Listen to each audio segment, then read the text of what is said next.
आज होना है और आपको अच्छे से समझ आएगा।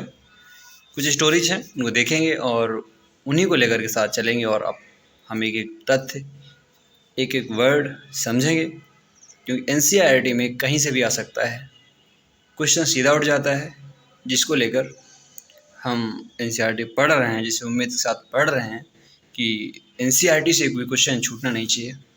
तो उसी उम्मीद पर खरे उतरने की कोशिश है हमारी, और आप भी पढ़ते रहें, नोट्स बनाते रहें, ताकि आपको कोई परेशानी ना हो एग्ज़ाम देते वक्त, और आशा है कि आप ऐसा करेंगे। तो आइए हम जो 8वां भाग है उसको लेकर चर्चा करते हैं।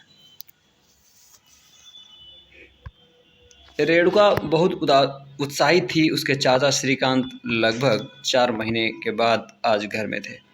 वह एक वन्यजीव फोटोग्राफर थे, मतलब जानवरों की फ़ोटो खींचा करते थे तथा बहुत यात्रा करते थे। बहुत छोटी उम्र से ही रेणुका की रुचि वन्यजीव एवं वनों में थी।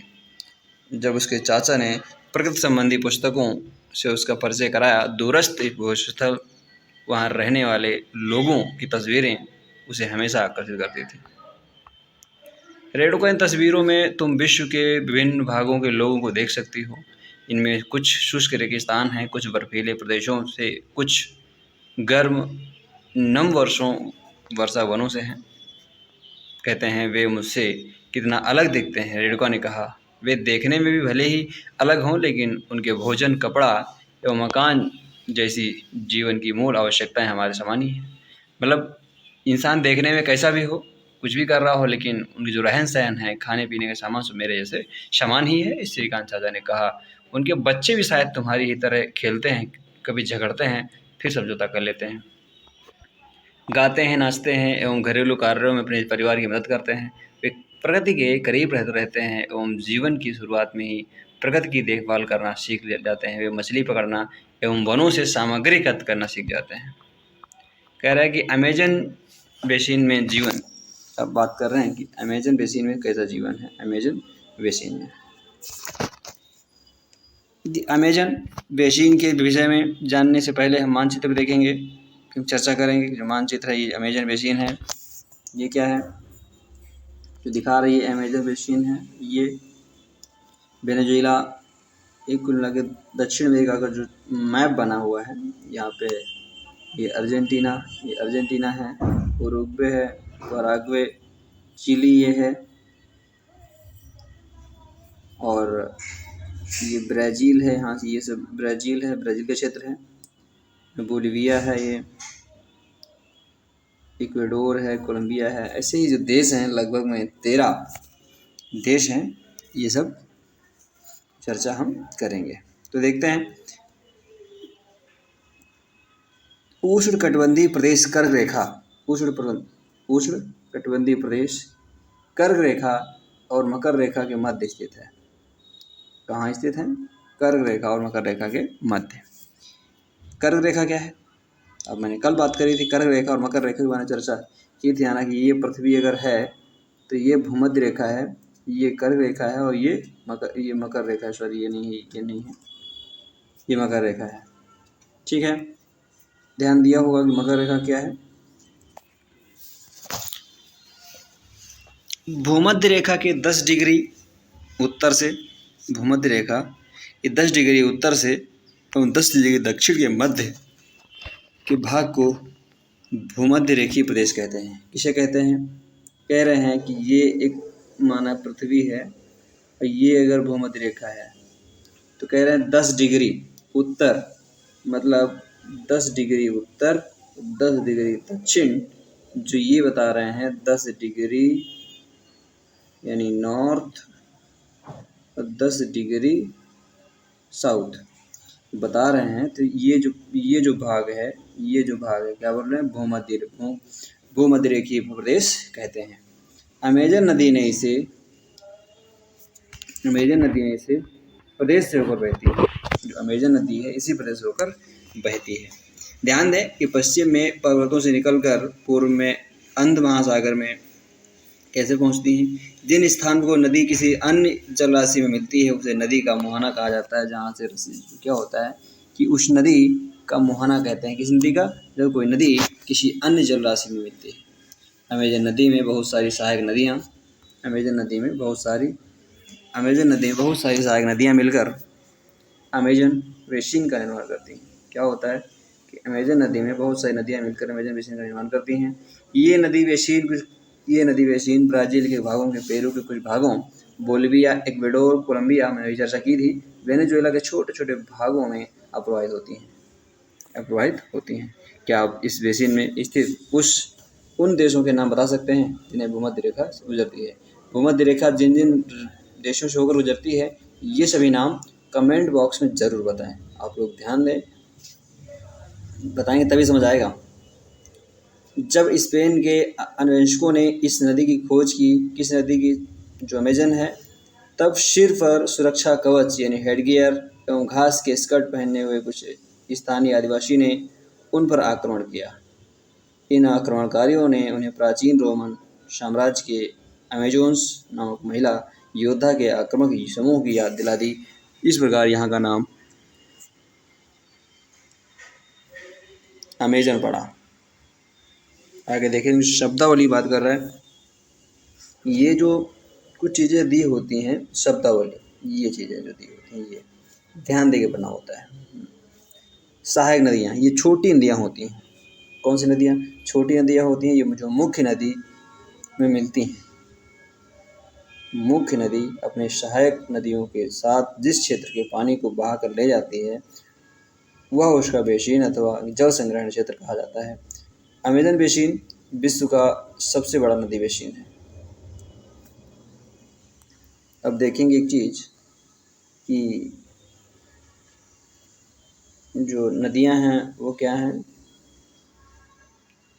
चर्चा करेंगे कि जो अब हम बात करेंगे कि जो एक माना कि ये जो एक नदी है जो कि मुख्य नदी है, इसकी सहायक नदियाँ ये जो यहाँ से निकली यहाँ मिल गई, कुछ यहाँ से निकली यहाँ मिल गई, यहाँ से निकली यहाँ मिल गई, यहाँ से जाके यहाँ मिल गई। ये जो नदियाँ आ रही हैं कहीं और से जाके एक मुहाने बना कर, ये आगे से मिलकर एक चली जाती हैं। ये जो नदी है, ये जो मिली आकर के हैं, जो आकर मिली हैं, ये नदियाँ कौन सी हैं? सहायक नदियाँ हैं। और ये जो है ये मेन नदी है। इस ध्यान रखेंगे सहायक नदियाँ कौन सी होती हैं। जलवायु, बात करेंगे जलवायु के बारे में। जलवायु, जैसा कि आप जानते हैं कि अमेजन बेसिन भूमध्य रेखा के आसपास फैला है। कहाँ फैला है? भूमध्य रेखा के आसपास फैला है। और पूरे वर्ष यहाँ गर्म एवं नम जलवायु रहती है। यहाँ का मौसम दिन एवं रात दोनों ही समय लगभग समान रूप से गर्म एवं आर्द्र होता है। कैसा होता है? लगभग गर्म एवं आर्द्र होता है तथा शरीर में चिपचिपाहट महसूस होती है। इस प्रदेश में लगभग प्रतिदिन वर्षा होती है। कब वर्षा होती है? प्रतिदिन वर्षा होती है। और वहाँ भी बिना किसी पूर्व चेतावनी के वर्षा भी होती है, बिना किसी पूर्व चेतावनी, कोई चेतावनी पहले नहीं मिलती है। दिन का तापमान उच्च एवं आर्द्रता अति उच्च होती है। रात के समय तापमान कम हो जाता है लेकिन आर्द्रता वैसी ही बनी रहती है। क्या होता है कि अमेजन में रात्रि के समय तापमान जो होता है कम हो जाता है लेकिन आर्द्रता अति उच्च बनी रहती है। आर्द्रता जो है वैसी ही सेम, मतलब कोई परिवर्तन नहीं होता, आर्द्रता में बनी रहती है। वर्षावन की बात करें, वर्षावन क्या है? इन प्रदेशों में अत्यधिक वर्षा के कारण यहाँ भूमि पर सघन वन पाए जाते हैं। कौन से वन? सघन वन। सघन वन कहाँ पाए जाते हैं? आप आ जाते हैं, ध्यान देंगे, कमेंट बॉक्स बताएंगे। अमेजन नदी में वन इतने सघन होते हैं कि पत्तियां तथा शाखाओं से छत सी बन जाती है, जिसके कारण सूर्य का प्रकाश धरातल तक नहीं पहुंच पाता। यहाँ की भूमि प्रकाश रहित, कैसी भूमि? अमेजन की भूमि प्रकाश रहित एवं नम बनी रहती है। कैसी? नम बनी रहती है। यहाँ केवल वही वनस्पति पनप सकती हैं जिनमें छाया बढ़ने की क्षमता हो, छाया में बढ़ने की क्षमता हो। परजीवी पौधों के रूप में यहाँ पे आर्किड एवं ब्रोमीलाइट पैदा होते हैं। ये जो है अमेजन का वन है। यहाँ पे देख लीजिए कैसा चित्र बना हुआ है, एकदम बिल्कुल झाड़ झंखार, बिल्कुल लग रहा है बहुत ज़्यादा बारिश होती है। उसके बाद में यहाँ पे धूप देखने तक को नहीं मिलती इसके अंदर। यहाँ पे जो पौधे हैं वही बढ़ सकते हैं जो छाया में बढ़ने की क्षमता रखते हैं। वर्षावन में प्राणीजात की प्रचुरता होती है। वर्षावन में प्राणीजात की प्रचुरता होती है। टूकन गुंजन पक्षी, कौन सा पक्षी? टूकन गुंजन पक्षी, रंगीन प्रकृति वाले मकाओ एवं भोजन के लिए बड़ी चोंच वाले विभिन्न प्रकार के पक्षी जो भारत में पाए जाते हैं जाने वाले सामान्य पक्षियों से भिन्न होते हैं। यहाँ पाए जाते हैं प्राणियों में बंदर, स्लाथ एवं चींटी खाने वाले टैपीर यहाँ पाए जाते हैं। कौन से चींटी खाने वाले? टैपीर यहाँ पाए जाते हैं। सांप एवं सरीसृप, कौन से सांप एवं सरीसृप विभिन्न प्रजातियों भी इन वनों में पाई जाती है। मगर सांप, अजगर तथा एनाकोंडा, मैंने कल एनाकोंडा की बात की थी, कई सारे अजगरों को, कई सारे मगर को खा सकता है एनाकोंडा। एवं बोआ, ऐसा कुछ प्रजातियाँ हैं। इसके अतिरिक्त हजारों कीड़े मकोड़े भी इस बेसिन में निवास करते हैं। मांस खाने वाले पिरान्या मत्स्य समेत मछलियों की विभिन्न प्रजातियां भी अमेजन नदी में पाई जाती हैं। इस प्रकार जीवों की विविधता की दृष्टि से ये बेसिन असाधारण रूप से समृद्ध है। वर्षा के निवासी, बात करें कि वर्षा के निवासी क्या, वर्षा वन के निवासी कैसे बिलोंग करते हैं, कैसे रहते हैं। आज कुछ तबीयत डाउन है, फिर भी हम आप लोग के लिए क्लास लेकर आए हैं, क्योंकि आपकी शिक्षा सर्वोपरि है। क्योंकि आपकी एजुकेशन से कोई समझौता नहीं है। एजुकेशन की से कोई समझौता नहीं है। एजुकेशन का मतलब सीधा है कि नहीं छोड़नी है, कुछ भी करना पड़े। इसलिए मैं आपके लिए क्लास बिल्कुल करवा रहा हूँ, बिल्कुल नहीं छोड़ रहा, डेली बेसिस पे। आज मूड नहीं था, लेकिन फिर भी, क्योंकि आपका क्लास मतलब कुछ भी करना है आपकी एजुकेशन के लिए। वर्षा वन के निवासी, यहाँ के लोग छोटे से क्षेत्र में वन के कुछ वृक्षों को काटकर अपने भोजन के लिए फसल उगाते हैं। यहाँ के पुरुष शिकार करते हैं तथा नदी में मछली पकड़ते हैं। मछली पकड़ते हैं। जो महिलाएं फसलों का ध्यान रखती हैं, क्या करती हैं? फसलों का ध्यान रखती हैं। वे टेपियोका, अनानास, शकरकंद उगाते हैं, क्योंकि मछली या शिकार मिलना अनिश्चित होता है। ऐसे में महिलाएं ही अपनी उगाई शाक सब्जियों से अपने परिवार का भरण पोषण करती हैं। वे कर्तन एवं धान कृषि पद्धति का प्रयोग करती हैं। इनका मुख्य आहार कौन सा होता है? मिनियोक होता है, जिसे कसावा भी कहते हैं, तथा ये आलू की तरह जमीन के अंदर पैदा होता है। ये चींटियों की रानी एवं अंडकोश भी खाते हैं। चींटियों की रानी एवं अंडकोश भी खाते हैं। काफ़ी, मक्का एवं कोको जैसी नकदी फसल भी यहाँ उगाई जाती है। वर्षा वन अत्यधिक मात्रा में घरों के लिए लकड़ी प्रदान करते हैं। कुछ परिवार मधुमक्खी के छत्ते के आकार वाले छप्पर के घरों में रहते हैं, जबकि कुछ लोग मलोका कहे जाने वाले बड़े अपार्टमेंट जैसे घरों में रहते हैं, जिनकी छत तीव्र ढलान वाली होती है। आगे देखते हैं। अभी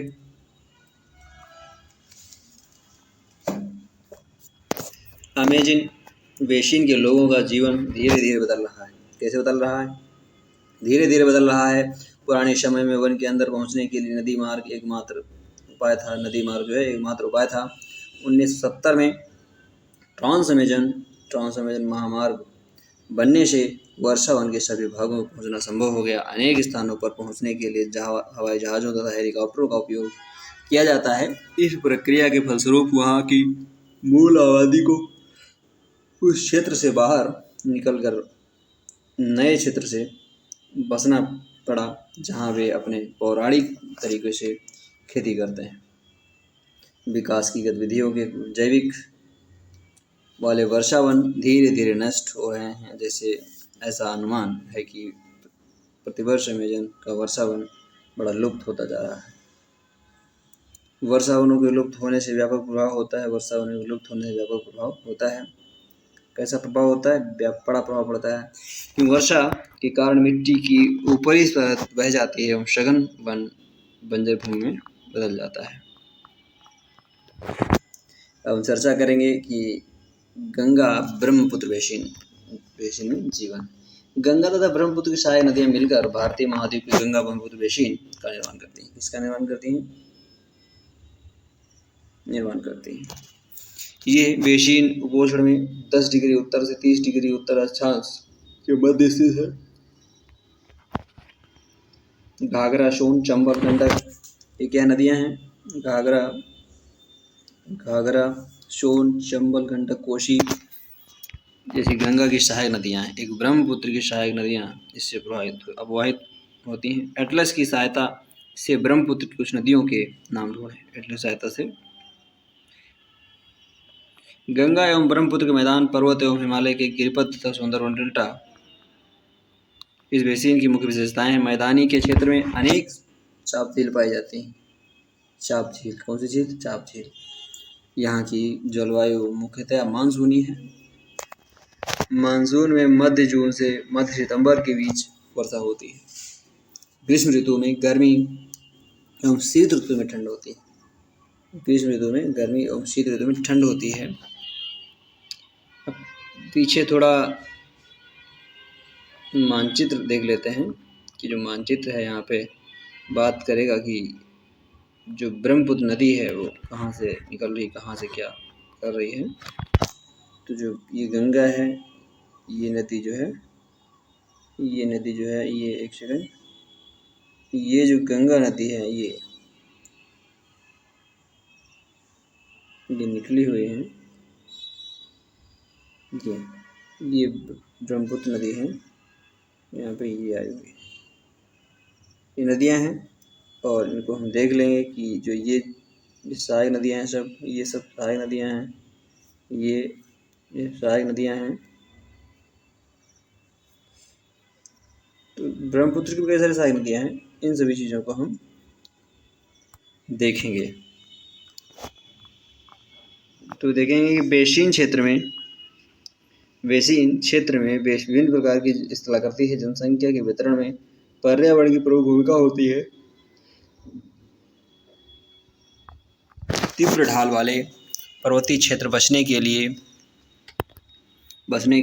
लिए प्रतिकूल हैं, अतः गंगा ब्रह्मपुत्र बेसिन के पर्वतीय क्षेत्र में कम लोग रहते हैं। मानव प्रवास के लिए मैदानी क्षेत्र सबसे उपयुक्त हैं, अतः यहाँ जनसंख्या घनत्व अधिक है। जनसंख्या घनत्व कहता है कितना है? अधिक है। यहाँ की मिट्टी उपजाऊ है। जिन स्थानों पर फसल उगाने के लिए समतल भूमि उपलब्ध है, वहाँ के लोगों का मुख्य व्यवसाय कृषि है। धान यहाँ की मुख्य फसल है। धान की खेती के लिए पर्याप्त जल की आवश्यकता होती है। उसी क्षेत्र में उगाया जाता है जहाँ अधिक वर्षा होती है। यहाँ उगाई जाने वाली अन्य गेहूँ फसलें जो गेहूँ, मक्का, ज्वार एवं बाजरा है। गन्ना एवं जूट जैसी नकदी फसलें भी उगाई जाती हैं। मैदानों के कुछ क्षेत्रों में केले के बागान भी देखे जाते हैं। पश्चिम बंगाल एवं चाय के बागान मिलते हैं।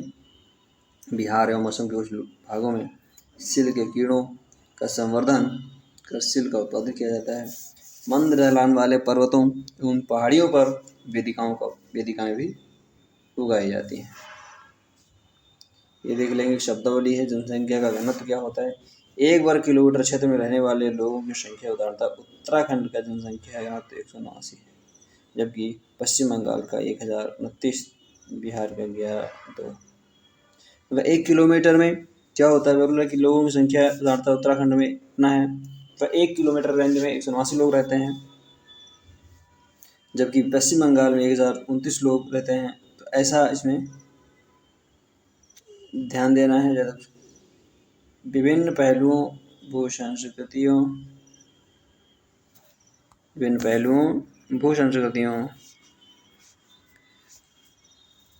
विभिन्न भू आकृतियों के अनुसार विभिन्न पाई जाती है। गंगा के मैदानों में सागवन, शाखू एवं पीपल के मध्य 7 उष्णकटिबंधीय पर्णपाती वन भी पाए जाते हैं। सागवन, शाखू एवं पीपल के साथ उष्णकटिबंधीय पर्णपाती पेड़ भी पाए जाते हैं। ब्रह्मपुत्र के मैदानी क्षेत्रों में बने घने जो हैं घने बांस के घने झुरमुट पाए जाते हैं। डेल्टा क्षेत्र मैंग्रोव वन से घिरा है। उत्तराखंड सिक्किम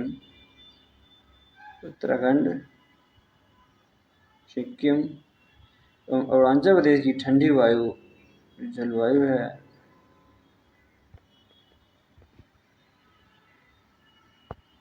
जलवायु एवं निज ढाल वाले भागों में चीड़ देवदार एवं शंखधारी वन पाए जाते हैं। बेसिन में विविध प्रकार के वन्य जीव पाए जाते हैं। इनमें हाथी जो बेसिन है इसमें विभिन्न प्रकार के जीव जंतु पाए जाते हैं। हाथी, बाघ, हिरण, बंदर सामान्य रूप से पाए जाते हैं। कौन से? हाथी, बाघ, हिरण, बंदर आदि पाए जाते हैं। एक सींग वाला गैंडा ब्रह्मपुत्र के मैदान पाया जाता है।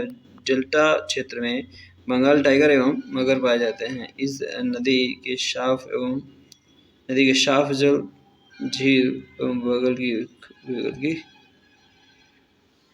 बंगाल की खाड़ी में प्रचुर मात्रा में जलीय जीव पाए जाते हैं। रोहू, कतला एवं हिल्सा मछलियों की सबसे लोकप्रिय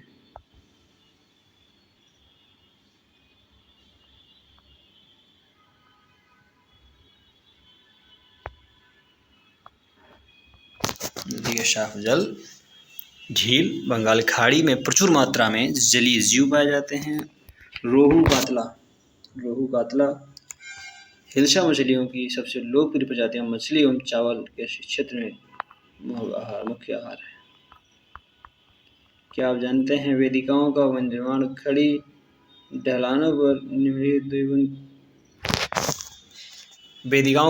खड़ी ढलानों पर समतल सतह का बनाकर कृषि करने के लिए होता है। ढलान के लिए को इसलिए हटाया जाता है कि जल का प्रवाह तीव्रता से न हो।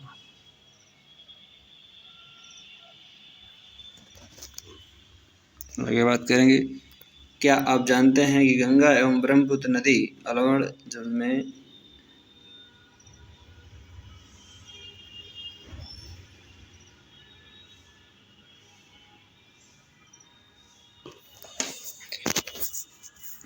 एक प्रकार की डॉल्फिन पाई जाती है। कहाँ पाई जाती है? ये जो ध्यान रखना है क्वेश्चन मैंने अभी फिल्म से देखा है कि गंगा एवं ब्रह्मपुत्र नदी के अलवण जल में एक प्रकार की डॉल्फिन पाई जाती है जिसे स्थानीय भाषा में शुशु अंधी डॉल्फिन कहा जाता है। पेट में भी आया है क्वेश्चन। शुशु की उपस्थिति से जल की शुद्धता का पता चलता है। रसायन की अत्यधिक मात्रा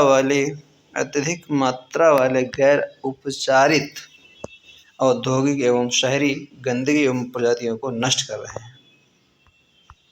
ध्यान देना है कि ये जो इसमें कथन दिया हुआ है कौन सा कथन? झील जीविका का साधन, ये चीज़ें किसी कथन है, देख लेंगे। क्या आप जानते हैं कि सार्वभौमिक स्वच्छता कवरेज प्राप्त करने और स्वच्छता पर ध्यान केंद्रित करने के प्रयासों में तेजी लाने के लिए भारत के प्रधानमंत्री 2 अक्टूबर 2014 को स्वच्छ भारत मिशन का शुभारंभ किया है। ये क्वेश्चन ध्यान देना है क्योंकि ये क्वेश्चन कई बार आ जाता है। गंगा ब्रह्मपुत्र के मैदानों में कई बड़े शहर एवं कस्बे स्थित हैं। इलाहाबाद, जो कस्बे हैं इलाहाबाद है, कानपुर, वाराणसी, लखनऊ, पटना, कोलकाता 10 लाख से अधिक आबादी वाले शहर गंगा नदी के तट पर स्थित हैं। इन शहरों तथा यहाँ स्थित उद्योगों का गंदा पानी बहकर नदी में ही जाता है जिससे नदी प्रदूषित होती है। बेसिन में यातायात का सुविकसित तंत्र उपस्थित है। आप देख सकते हैं कि गंगा ब्रह्मपुत्र बेसिन में यातायात के 4 मार्ग सुरक्षित हैं। मैदानी इलाकों के लिए लोग सड़क मार्ग और रेल मार्ग द्वारा स्थान से दूसरे स्थान तक जाते हैं। नदी के तटीय क्षेत्रों में जलमार्ग यातायात का प्रभावशाली माध्यम है। कोलकाता हुगली नदी पर स्थित एक महत्वपूर्ण पत्तन है। मैदानी क्षेत्र में कई बड़े हवाई पत्तन भी उपस्थित हैं।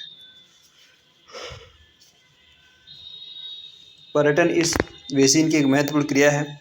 आगरा में यमुना के किनारे स्थित ताजमहल, इलाहाबाद में गंगा एवं यमुना की नदी का संगम, उत्तर प्रदेश एवं बिहार की बौद्ध स्तूप, लखनऊ का इमामबाड़ा, असम का काजीरंगा इमामबाड़ा, लखनऊ का इमामबाड़ा, असम का काजीरंगा, असम का काजीरंगा, मानस वन्य जीव अभयारण्य अरुणाचल प्रदेश, जनजाति संसद के कई दर्शनीय स्थल हैं, देखने योग्य स्थल हैं।